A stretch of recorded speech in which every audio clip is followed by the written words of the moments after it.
May problema ba ang buhay mo? Huwag kang mag-alala. May advice ako. Pakinggan mo. No. Alam nyo, ganyan talaga ang buhay. Parang life. Basta yung importante ay mahalaga.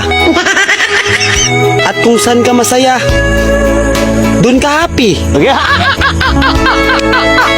Basta wag kang maniwala sa swerte. Kasi malas yun. Minsan ay sometimes. Kaya matuto tayong tumanggap ng acceptance. Halimbawa, for example, ang baby ay sanggol. So kung di mo intindihin, you don't understand. Basta kaibigan, lagi mong tatandaan that wherever you go are there. At the end of the day, ay gabi na.